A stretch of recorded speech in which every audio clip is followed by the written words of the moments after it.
Pessoas com baixa visão, assim como eu, geralmente utilizam computadores e outros dispositivos com algum tipo de zoom no navegador ou no próprio celular.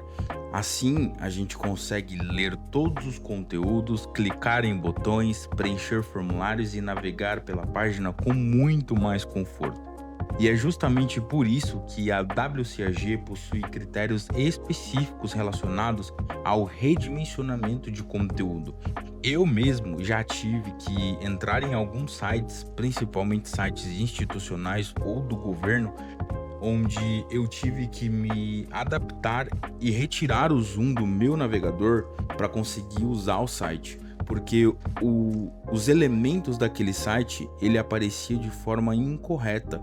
Os botões estavam mal dimensionados, imagens distorcidas ou cortadas, porque quando o desenvolvedor fez aquele site, ele não considerou que usuários com baixa visão que dependem de algum tipo de zoom mexeria e consumiria o seu conteúdo.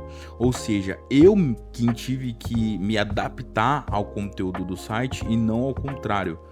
Desenvolvedores, sempre pensem que é o seu conteúdo que precisa se adaptar à necessidade do usuário e não o usuário que tem que se adaptar ao seu conteúdo, ok? A gente se vê logo após a vinheta para falarmos mais sobre o conteúdo de Zoom.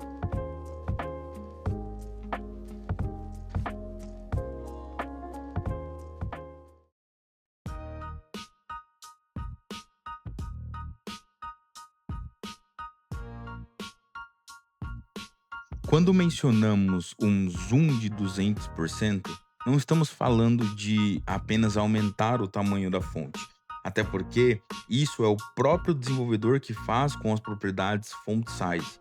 Na verdade, nós estamos falando sobre o redimensionamento do conteúdo pressionando Ctrl e rolando a bolinha do mouse, ou simplesmente apertando Ctrl e mais a tecla do mais no Windows ou no Command e apertando a tecla do mais no macOS.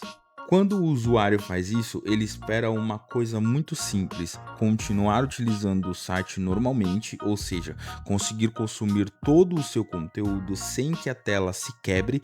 Geralmente, quando o seu conteúdo foi pensado para o zoom de 200%, não aparece aquela barra de navegação horizontal no seu site, e isso aumenta consideravelmente a experiência real e boa do usuário com relação ao seu conteúdo. E quem utiliza esse recurso? Existem alguns tipos de pessoas que utilizam esse tipo de recurso que não necessariamente são completamente cegas.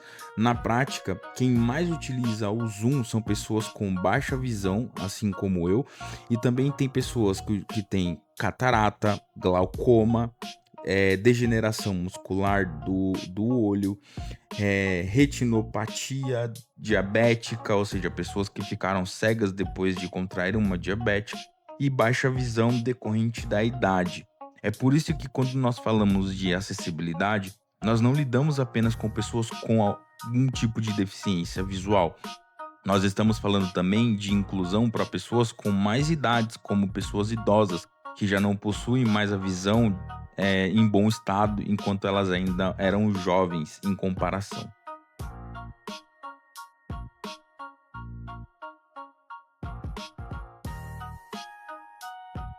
Existem alguns erros que são bastante frequentes em sites que não são otimizados para a aplicação de zoom no navegador. Isso nós estamos falando sobre larguras e alturas utilizando unidades de medidas fixas, que são os pixels. Quando você utiliza o width de 1200 pixels ou o height de 200 pixels ou os dois, o site ele fica com uma largura e altura martelada na tela. Então, quando o usuário ele dá zoom, como está com uma unidade de medida fixa, a tela se quebra e aparece aquela barra de navegação gigante horizontalmente. E como que a gente resolve isso? A gente coloca uma unidade de medida relativa. Se você quer saber mais sobre unidades de medidas fixas e unidades de medidas relativas, Eu vou deixar um card aqui em cima, é só você clicar lá e aí você vai saber tudo sobre essas unidades de medidas no CSS. Mas aí eu falo para você também, nunca utilize também overflow hidden, porque o overflow hidden ele retira o conteúdo que não está aparecendo na tela. E isso, o conteúdo, quando ele é zoom, quando você aumenta o conteúdo num zoom de 200%, é como se você estivesse cortando parte daquele conteúdo e o usuário não vai conseguir identificar o que é. Então nunca utilize essa propriedade nos seus sites. Fontes também. Font size sempre deve ser em tamanho relativo, nunca um tamanho fixo como pixels, porque quando você utiliza um tamanho de fonte fixo, ou seja, um font size 14 pixels ou 16 pixels, esse tamanho de fonte ele sempre vai ter esse tamanho de 16 pixels, independentemente do tamanho da tela ou da quantidade de zoom que o usuário ele aplica. E isso é péssimo para a navegação e para a experiência real do usuário. Garantir que um site funcione corretamente em 200% de zoom vai muito mais além do que cumprir um requisito da WCAG.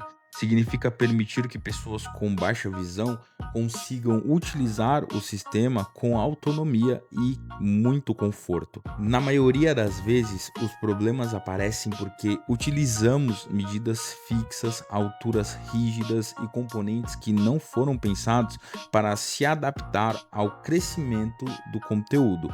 Quando utilizamos unidades relativas, flexbox, grid e um design verdadeiramente responsivo, grande parte desses problemas de zoom deixa de existir naturalmente. A acessibilidade ela não é apenas seguir uma lista de regras, e sim ter empatia com outras pessoas.